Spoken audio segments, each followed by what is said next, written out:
गांव पुरबालियान में पिछले 30 वर्षों से चली आ रही चकबंदी की प्रक्रिया एक बार फिर विवादों में है। इसे लेकर दलित समाज के सैकड़ों लोगों ने भारतीय किसान यूनियन के प्रदेश उपाध्यक्ष नीरज पहलवान और महानगर अध्यक्ष गुलबहार राव के नेतृत्व में जिलाधिकारी आवास का घेराव किया और जमकर विरोध प्रदर्शन किया। प्रदर्शन कर रहे लोगों का कहना है कि गांव में 30 साल पहले चकबंदी के तहत भूमि आरक्षण किया गया था, जिसमें दलित आबादी के लिए 12 बीघा जमीन आरक्षित थी। हालांकि कुछ प्रभावशाली लोगों ने चकबंदी की प्रक्रिया को रोकने के उद्देश्य से आपत्तियां दर्ज कराई थी, जिन्हें चकबंदी अधिकारी ने खारिज कर दिया। इसके बावजूद चकबंदी की प्रक्रिया पूरी नहीं हो सकी और आज तक विवाद बना हुआ है। प्रदर्शनकारियों का आरोप है कि चकबंदी न्यायालय में गुरुवार को दलित समाज से जुड़े पदाधिकारी पदम सिंह के साथ दबंगों ने बदसलूकी की, उन्हें खींचकर बाहर निकाला और जाति सूचक शब्दों का प्रयोग किया। पदम सिंह ने मीडिया को बताया कि चकबंदी न्यायालय के बाहर लगभग 200 से 250 लोगों के सामने दबंगों ने उनको गाली दी और जातीय अपमान किया।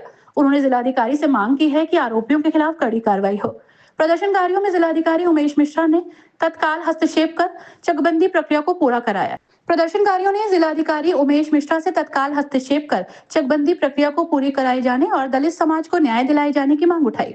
साथ ही पीड़ित के साथ हुई बदसलूकी की निष्पक्ष जांच की मांग की। पदम सिंह।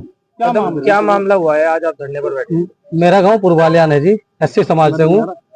मैं बाबा टिकैत वाली यूनियन में तहसील सचिव भी हूँ।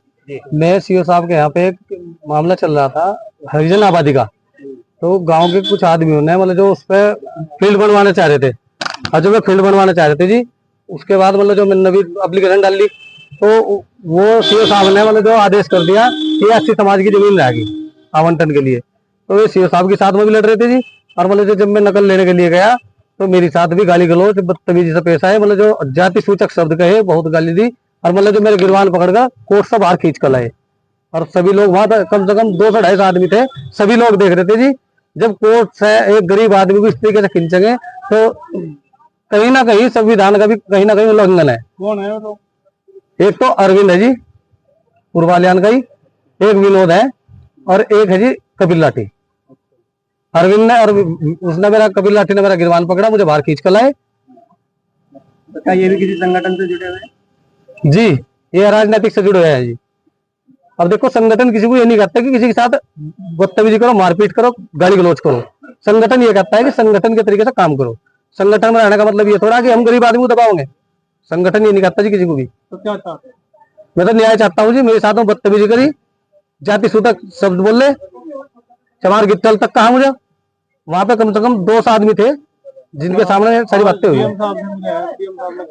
डीएम साहब ने ये कहा जी मतलब जो आप एसएसपी साहब से मिलो और अपनी एफआईआर दर्ज कराओ, बाकी संज्ञान में हमारे आ चुकी बातें। अध्यक्ष जी, क्या मामला है डीएम साहब से मिलना? ये मामला है गांव पुरबालियान में 30 साल पहले चकबंदी में आरक्षण हुआ था। उसमें सभी मदों में जमीन का भूमि का आरक्षण हुआ था। उसमें 12 बीघे जमीन हरिजन आबादी की लगी थी, जिस पर कुछ लोग जो गांव में पुरबालियान में चकबंदी बंद कराना चाहते, उन्होंने आपत्ति डाल ली। उनकी आपत्ति बलहीन होने के कारण खारिज होगी। तो उन्होंने कल कोर्ट में ये जो हमारा पदम है एससी समाज से, ये भारतीय किसान यूनियन का कार्यकर्ता भी है, ये उसकी नकल लेने के लिए गया था। तो गांव के 4-5 लोग उन्होंने इसके साथ में बदतमीजी करी, सीओ के साथ में भी बदतमीजी करी। जब इसने जाकर वहां थाने में तहरीर देने के लिए कहा तो उन्होंने कहा कि तहरीर ना देना, किसी का दबाव होगा कोई बात नहीं। तो ये एसओसी के पास पहुंचे, सीओ के पास पहुंचे, कोई समाधान नहीं हो रहा। 2 महीने से बिल्कुल पुरबालियान की चकबंदी बंद पड़ी। जो मजबूत लोग थे उन्होंने तो अपने कब्जे ले लिए, और जो गरीब आदमी थे उन्हें अपने कब्जे नहीं मिल रहे। तो हम डीएम साहब के पास में यहाँ जब आए, जब 3 बार पहले भी डीएम साहब से मिल लिए, उन्होंने कहा करा देंगे ना। तो वहां फोर्स की व्यवस्था हो रही। मजबूत आदमी है जो वो तो लाठी मार का अपना कब्जा ले ले। हरिजन आबादी, डीएम साहब ने भी अब कहा जब हमसे मिले कि हरिजन आबादी यहीं पर रहेगी, ये जो आरक्षण है नियम के अनुसार है। उसमें जिस आदमी की वो जमीन थी उसे कोई आपत्ति नहीं, उसे कब्जा मिल गया। तो अगर यह जमीन यहाँ से हटाई जाएगी तो हम गरीब समाज के साथ है। भारतीय किसान यूनियन का एक कार्यकर्ता, हरिजन आबादी जहाँ है वहीं रहेगी। और जो खेल के मैदान और जितने भी मदों में जमीन वहां लगी हुई है उससे सब संतुष्ट है। 37 साल पुरबालियान में चकबंदी चलते हुए हो लिया। अधिकारी यहाँ पिछले एसओसी आए, वो 1.5-2 करोड़ लेकर यहाँ से भाग गया। जो भी अधिकारी आ रहा वो पैसे बना रहा, भाग रहा। गरीब आदमी सड़कों फिर रहे, और जो दबंग और ठड़े आदमी है 5-7 आदमी, उन्होंने सबका ठेका ले लिया। हर आदमी के चक पर जाते हैं वे, हमने इन्हें आगाह कर दिया कि गांव पूर्वालियान की हालत बहुत ही नाजुक है, वहां पर कोई भी घटना हो सकती है, या तो ऐसे आदमियों पर लगाम लगा ले।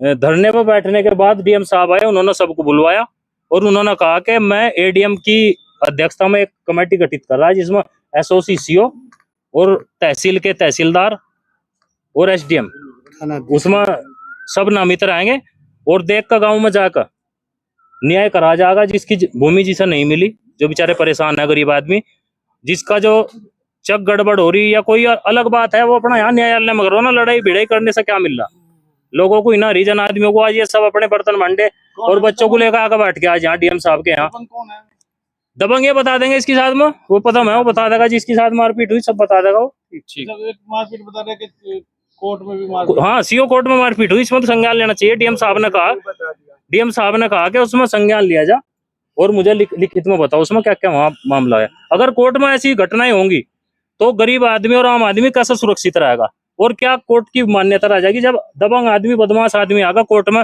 जज को भी धमका रहा है, न्यायाधीश ही तो है, सीओ कोर्ट है भाई, सीओ भी तो न्याय कर रहे हैं वहां से, और आम आदमी है। मान लिया कोई दलित है तो उसके साथ में ऐसा थोड़ा ही कि उसका गिरेबान पकड़कर उसे घसीटते फिरोगे कोर्ट में। उसी कोर्ट में पैसे चले हैं तो उसको लेकर क्या करेंगे? जब पैसे चला जब भी तो नहीं बोल रहे हैं वहां। इसके हर कोर्ट में कैमरा होना चाहिए, हर अधिकारी के, और इनके जो पेशकार और जो सीओ है उनके ऊपर एक कैमरा होना चाहिए। भ्रष्ट लोग हैं, अगर ईमानदार लोग हो गए तो वो डरता नहीं ईमानदार।